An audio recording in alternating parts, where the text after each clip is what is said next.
የካፒታል ገበያ ከባንክ ውጪ ተጨማሪ የገንዘብ ዝውውር የሚካሄድበትና ገንዘባቸውን ይዘው በሚገኙና ገንዘባቸውን ስራ ላይ ባዋሉ አካላት መካከል አገናኝ መድረክ መሆንን ጨምሮ ሌሎችም ተያያዥ አገልግሎቶችን መስጠት የሚያስችል ነው። የኢንቨስትመንት ባንኮች ደግሞ ይህንን ስራ በማሳለጥ ረገድ በግንባር ቀደምትነት የሚጠቀሱ ናቸው። ኩባንያዎች ለኢንስቲትዩሽኖች በፈጣን ቀልጣፋ በሆነ መንገድ ካፒታል ሬዝ እናደርግላቸዋለን። በፊት የባንኮቹን ሁሉ ጊዜ ኤግዛምፕል ሰጣለሁ። 2 ዓመት 3 ዓመት 5 ዓመት ፈጅተው ነው ሚኒማም ካፒታላቸውን 5 ቢሊዮን የሚያደረሱት። በየጋዜጣው ማስታወቂያ እያወጡ ብዙ እየተለፋ ነው። በእኛስ አሁን ባለው ሲስተም በተዘረጋው ሲስተም ግን ተዘጋጅቶ ለሚመጣ ጥሩ ስቶሪ ቴሊንግ ላለው ጥሩ ኮምፓኒዎች አትራፊ ለሆኑ ኩባንያዎች በሬላቲቭሊ ኢዚ በቀላሉ ብዙ ካፒታል በአንድ ጊዜ ኦርጋናይዝ በሆነ ግልጽ በሆነ ትራንስፓረንት በሆነ መንገድ ሬዝ እናደርጋለን። ሰነደ ሙዓለ ንዋዮች ለግብይት የሚቀርቡበትና ከፋይናንሻል ሴክተሩ ማለት ከለመድ ነው የኦርዲናሪ ኮንቬንሽናል ከሆነው ከባንኪንግ ሴክተር በተለየ ፋይናንስ የሚገኝበትን ስርዓት የሚፈጥር ነው። በተለይም ግለሰቦችም ሆኑ ድርጅቶች ቀድሞ የገዟቸውን አክሲዮኖች አትርፈው ለሶስተኛ ወገን የመሸጥ እድልን ሲሰጥ በቀላል ካፒታል ተጨማሪ አክሲዮን የመግዛት አማራጭንም ይሰጣል። የብሮከሬጅ ትሬዲንግ ቢዝነስ አለ። አንተ ሼር ገዛህ ሲሸጥ መጀመሪያ ላይ ነገ ያንን ሼር ለሌላ ሰው መሸጥ ብትፈልግ የዚህኛው ያለው የብሮከሬጅ ዲቪዥን ጋር ትመጣና አካውንት ትከፍትና ግዙልኝ ሽጡልኝ ምናምን ትላለህ። ሊኩዊዲቲ እንሰጣለን። አክሲዮኑን መሸጥ በሚፈልጉበት ጊዜ ራይት አዌይ ሊኩዊዴት ለማድረግ የሚችሉበት ሁኔታ አልነበረም። አሁን ግን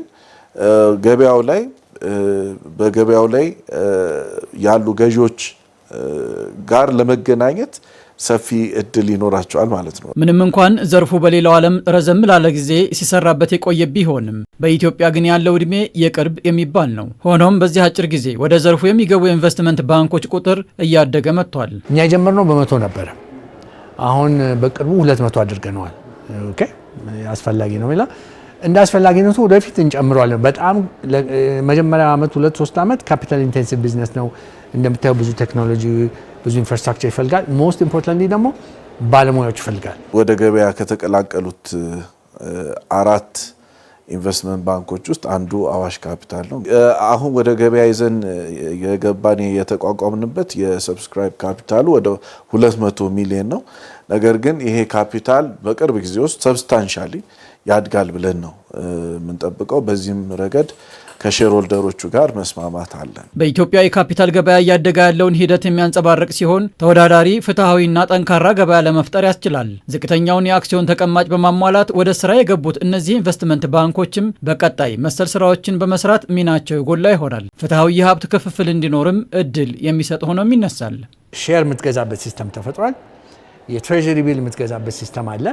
ስለዚህ ፖርትፎሊዮ ኢንቨስትመንትህን ዳይቨርሲፋይ ማድረግ የማሳደግ ጥሩ እድል ይኖርሃል ማለት ነው። በመጨረሻ ግን እኔ በጣም ኤክሳይት የሚያደርግ ምንድነው ፍትሐዊ የሀብት ክፍፍል ለብዙ ሚሊዮን ኢትዮጵያኖች እናዳርሳለን። ከተለመደው የባንክ አሰራር በተለየ መልኩ የሚሰሩት እነዚህ ኢንቨስትመንት ባንኮች በኢትዮጵያ የካፒታል ገበያ እድገት ላይ የበኩላቸው ሚና እንደሚጫወቱ ይጠበቃል። የፋይናንስ ዘርፉ እየተለወጠ ስለመምጣቱም አመላካች ነው። የወደፊት አካሄዱን የፊውቸር አውትሉክን በምታይበት ጊዜ ግን በጣም ተስፋ ያለው የሚያበረታታ የኢትዮጵያን የፋይናንሻል ሰርቪስ ሴክተር ዲስራፕት ለማድረግ ኢን አ ፖዚቲቭ ዌይ ማለት ነው መጥቶ ሊቀይረው ስታብሊሽድ የሆነ እኛ ብቻ ሳይሆን በጠቃላይ ካፒታል ማርኬቱ አላማው ይሄ ነው።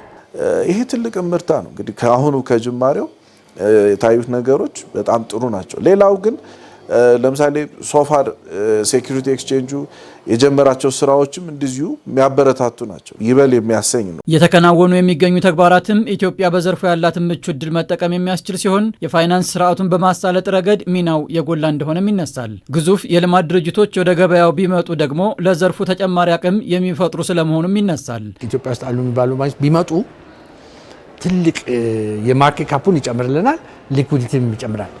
ሌላው ሊስት መደረግ ያለበት በእኔ ግምት የተወሰኑ ትልልቅ ስቴት ኦንድ ኤንተርፕራይዝስ የመንግስት ልማት ድርጅቶች በጣም ታዋቂ የሆኑት ለምሳሌ እንደ ኢትዮ ቴሌኮም አይነቱ ገበያ ቢመጡ ትልቅ ቡስት ይሰጡታል ለገበያው። የኢትዮጵያ ካፒታል ገበያ ባለስልጣን ደግሞ መሰል የፋይናንስ እንቅስቃሴዎችን የመቆጣጠር ስራዎችን ያከናውናል።